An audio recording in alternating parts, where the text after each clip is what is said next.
봅시다.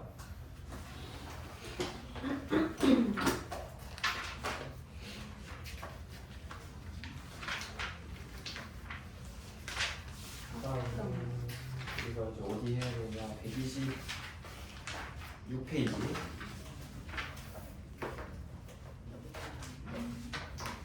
화학 평형이라고 나와 있는데 그거 먼저 일단 동적 평형이라는 거에 대해서 먼저 배워요. 화학 평형 전에.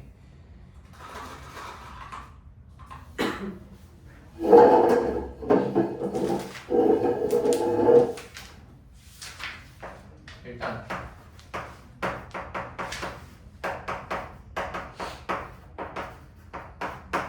동적 평형이 뭐냐? 그거 전에 정반응과 역반응이라는 개념이 나옵니다. 정반응과 역반응.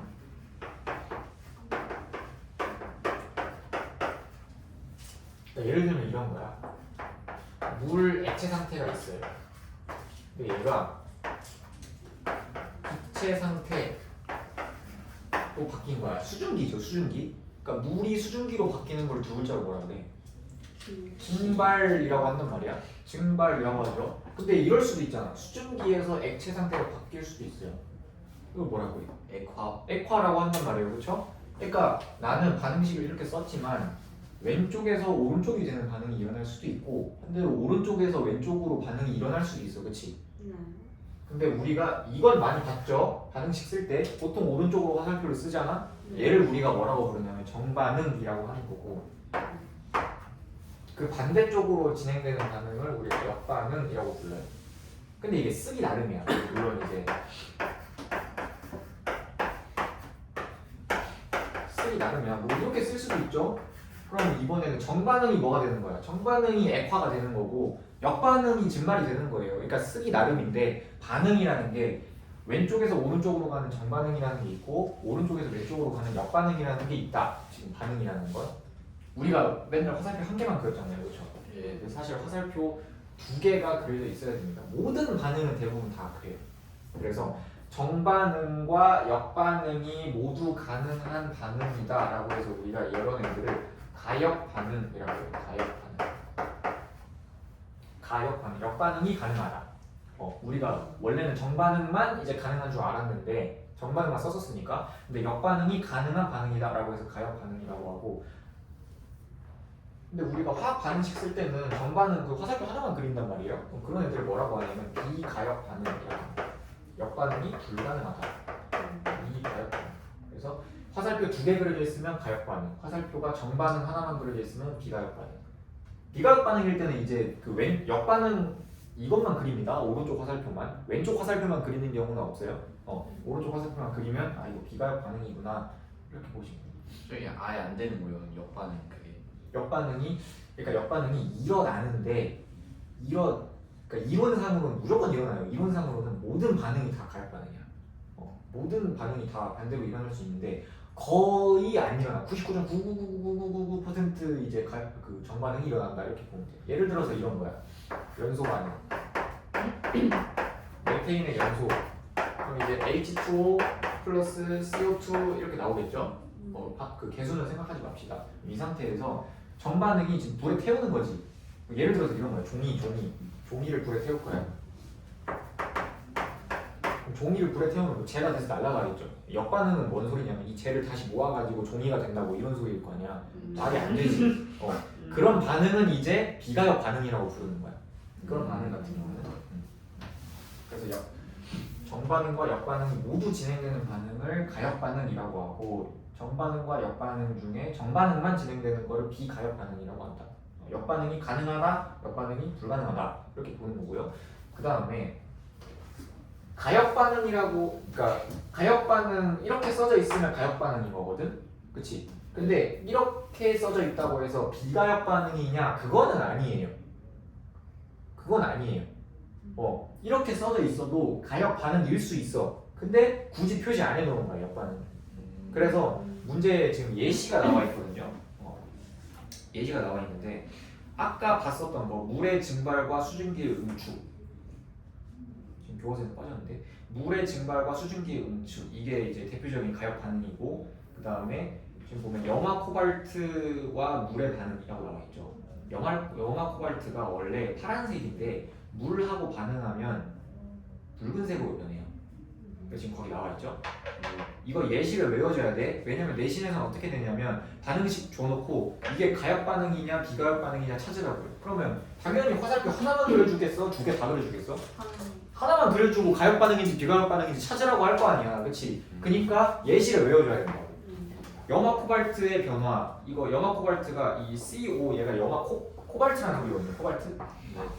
CO 코발트. 근데 COCl2니까 염화 코발트라는 물질인데 얘가 원래 물이 없을 때는 파란색이다가 저기 옆에 점으로 붙어 있죠.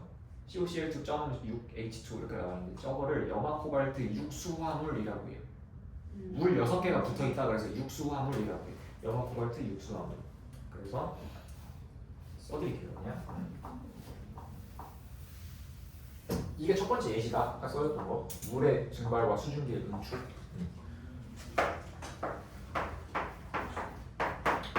염화 코발트가 원래는 푸른색인데 그래서 아마 고1 과학 때 이거 들어본 적 있을 거예요. 물의 성질 중에서 푸른색 염화 코발트 종이를 붉은색으로 변화시킨다. 뭐 이런 문장 본 적 있었어요. 산성 연기할 산성 용이성이랑은 좀 다른 문제고 산성 용이성 리트머스 종이 그거 리트머스고 염화 코발트 종이 푸른색 염화 코발트 종이를 붉은색으로 변화시킨다. 이게 물의 특징이었거든요. 그러니까 뭐 전기가 안 통한다 뭐 이런 거. 지금 배우면 되죠. 색깔까지 기억을 해주시는 걸 추천합니다. 저는. 근데 지금 외울 필요가 전혀 없죠. 시험 기간 때만 외우면 돼.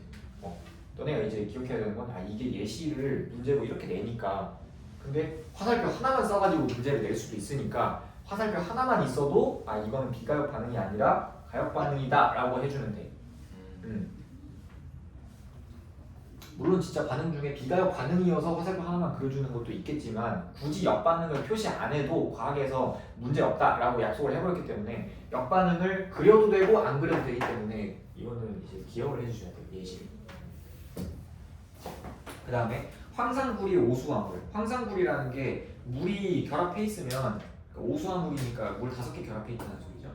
파란색인데 황산구리 자체는 흰색이야. 색깔까지 기억을 해두시면 좋아요. 그 다음에 석회동굴과 종유석, 석순의 생성. 이건 이제 지구과학하면 많이 보는 건데 CaCO3 쪽에 탄산칼슘 다른 말로 석회암입니다. 제가 석회암이에요. 표시를 해두시면 좋을 것 같은데 석회암이고 왜냐면 문제에서 석회암이라고 문제를 한글말로 나올 수도 있어. 석회암인데 석회암이 이산화탄소랑 물이랑 반응을 하면 탄산수소칼슘이 만들어지거든요. 거기 오른쪽에 있는 게 탄산수소칼슘이야. 그 탄산수소칼슘이 석회동굴의 성분이에요. 석회동굴.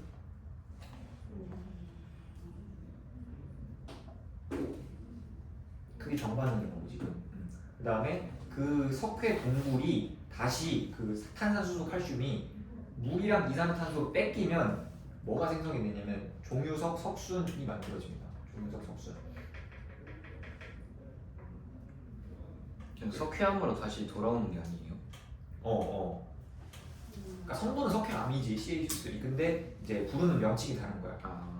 탄산칼슘이 이산화탄소랑 물을 얻으면 만들어지는 게 석회동굴이고 그 석회동굴에 있는 그 암석이 다시 물이랑 이산화탄소를 뺏기면 종유석 석순이 만들어지는 거야. 이해되나요? 그래서 그거 4개 거기 있는 3개랑 이제 수증기의 증발과 응축 얘네들은 가역 반응의 예시구나라고 암기해 주시면 되겠고요. 지금 외우라는 게 아니야. 이제 나중에 시험 기간 되면 무조건 외워줘야 된다는 소리예요. 비가역 반응도 외워주셔야 됩니다. 연소 반응 아까처럼 불에 태웠는데 재가 되어서 날아갔는데 다시 재가 그 전으로 돌아온다. 말이 안 되지. 비가역 반응이고 앙금 생성 반응. 앙금 뭔지 알죠? 가라앉는 거. 가라앉는 거. 앙금 생성되는 반응은 이제 비가역 반응이고 그 다음에 금속과 산의 반응. 왜? 수소기체 만들어지니까 기체가 계속 날아가잖아요. 수소가. 그래서 그 수소기체를 다시 잡아서 이제 금속과 산으로 쪼갠다. 말이 안 됩니다. 이거랑 산과 연기의 중화 반응. 그러니까 중화 반응이라는 걸 뒤에 가서 할 건데 이미 배웠지 1학년 때. 산과 연기가 만나서 물과 염이 만들어지는 게 중화 반응이었잖아, 그렇지? 그래서 이거 4개는 비가역 반응이다. 비가역 반응. 사실은 웬만하면 가역 반응이에요. 근데 얘네들도 그러니까 앙금 생성 반응도 앙금이 만들어져. 앙금이 만들어질 때 여기 이렇게 앙금이 만들어지잖아요. 그럼 이 앙금이 다시 물에 녹은 애들도 있어. 녹은 애들도 있어. 그럼 가역 반응이잖아, 그렇지? 네. 가라앉는 애들이랑 다시 이제 용액으로 들어간 애들이랑 둘 다 있어요. 근데 얘가 거의 0.0000001%로 일어나. 그러니까 거의 안 일어난다는 거지, 그렇지? 그래서 그냥 비가역 반응으로 치는 거야, 고등학교 과정에서. 대학교 가면 이거 가역 반응으로 외웁니다. 달라요. 굳이 왜 한 번 할 때 둘 다 해버리면 되지 않나? 그지. 근데 우리는 이제 내신이고 고등학교 과정이니까 고등학교 수준에 맞춰서 강의를 해야 되고 그리고 과학이라는 게 나중에 너네가 가게 되면 그렇게 딱딱딱 정리되어 있는 그런 느낌이 아닙니다. 생명 듣는 애들은 그때 설명한 것처럼 그 뭐야 자율신경이랑 체성신경으로 모두 나뉘는 게 아니에요. 감각신경 중에도 이제 자율신경이 있어. 그치? 근데 그런 것들은 애매하잖아. 그니까 고등학교 과정에서는 정확하게 딱 잘라서 이제 개념화 시켜야 되기 때문에 그냥 이렇게 치자 하고 이제 설명을 하는 거지. 사실 대학교 가면 안 그런 게 더 많습니다. 이런 느낌인데 아무튼 예시 같은 거 기억을 해줘야 되고 가역 반응이 뭔지는 알았죠? 정반응과 역반응, 그러니까 한쪽 반응과 반대쪽 반응이 둘 다 동시에 일어날 수 있는 반응이 가역 반응이라고. 네.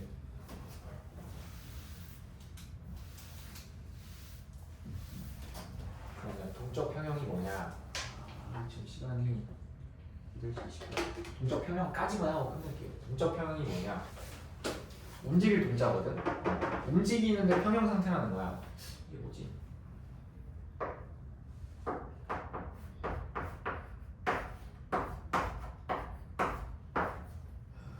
아까 봤었던 증발과 응축에 대해서 봅시다.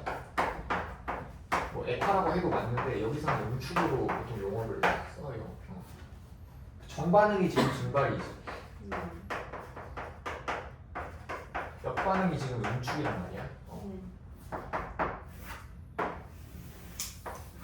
그러면 처음에 물이 겁나 많아. 물이 겁나게 많아. 그럼 어떻게 되겠어요? 그냥 밖에 꺼내놓으면 증발이 일어나겠지? 네. 그래서 증발이 일어납니다. 이게 증발이 일어나는 속도예요. 증발 속도. 근데 처음에는 수증기가 없으니까, 그치? 처음에 그냥 물만 넣어놓은 거야. 수증기가 없어요. 수증기가 없는 상태인데 증발이 막 일어나니까 수증기가 생기겠죠, 점점. 생기다 보면은 어떤 일이 일어나냐면 수증기가 여기 만들어져. 증발이 돼가지고 물이 좀 줄어들었겠지? 네.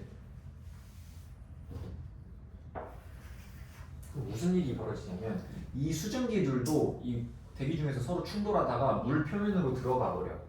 우리는 그거를 응축이라고 얘기해요. 액화.